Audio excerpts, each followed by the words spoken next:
బీజేపీపై పోరాడేది కేవలం Congress పార్టీనేనన్నారు APCC chief Sharmila Reddy. కూటమి ప్రభుత్వం ప్రతిపక్ష నేత జగన్ ఇద్దరూ కూడా కమలం పార్టీతో పొత్తు పెట్టుకున్నారని ఆరోపించారు. పశ్చిమ గోదావరి జిల్లా భీమవరంలో కాంగ్రెస్ పార్టీ విస్తృత స్థాయి సమావేశానికి షర్మిల హాజరయ్యారు. కూటమి ప్రభుత్వానికి విమర్శిస్తున్న జగన్ బీజేపీ ప్రభుత్వాన్ని విమర్శించే దమ్ము ఆయనకు లేదని షర్మిల ధ్వజమెత్తారు. పార్లమెంటు ప్రాతినిధ్యం వహించే సందర్భం కాంగ్రెస్ కు తొందరలోనే వస్తుందన్న ఆమె ప్రజా సమస్యల పట్ల పోరాటం చేసేది హస్తం పార్టీ మాత్రమేనన్నారు.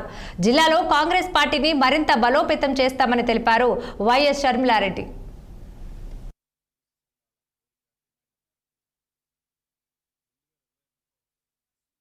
పశ్చిమ గోదావరి జిల్లాలో కాంగ్రెస్ పార్టీని బలోపేతం చేసే దిశగా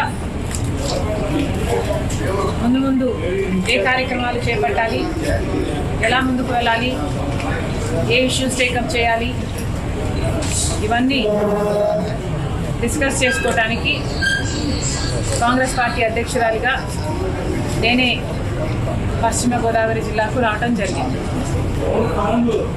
నిజానికి కాంగ్రెస్ పార్టీ బలోపేతం కావాలి, చాలా అవసరం ఉంది.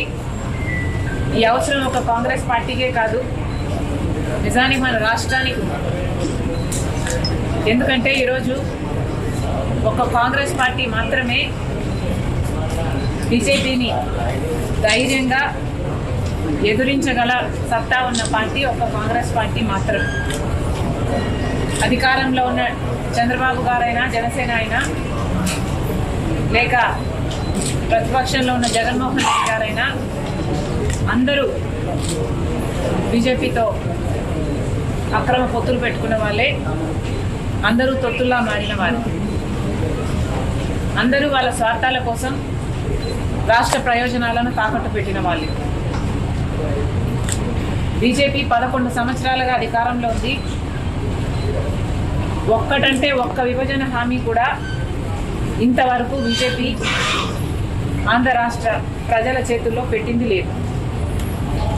మరి అయినా కూడా అధికార పక్షంలో ఉన్న టీడీపీ, జనసేన అయినా, ప్రతిపక్షంలో ఉన్న వైసీపీ అయినా ఈ రోజు వరకు అదే బీజేపీ పార్టీకి గులాంగిరి చేస్తున్నారు వాళ్ళ స్వార్థ రాజకీయాల కోసం. ఇప్పటికి ఈరోజు యాజ్ ఆన్ డేట్ చూసినా కూడా ప్రత్యేక హోదా 10 సంవత్సరాలు ఇస్తానన్న మోడీ గారు అసలు ఆ ఊసే లేకుండా పోయింది. పోలవరం ప్రాజెక్టు జాతీయ హోదా ఇచ్చి దాన్ని పూర్తి చేసే బాధ్యత కేంద్రానిదైతే, అది మన విభజన హక్కు అయితే, ఇప్పటికీ కూడా రాజశేఖర రెడ్డి గారు ఉద్దేశించినట్టుగా 45 మీటర్ల నీటి నిల్వతో ప్రాజెక్టు కట్టరట, 41 మీటర్లకు దాన్ని కుదిస్తారట, కేవలం 83,000 కుటుంబాలకి R&R ప్యాకేజ్ మిగిల్చుకోవడానికి. పశ్చిమ గోదావరి జిల్లాలో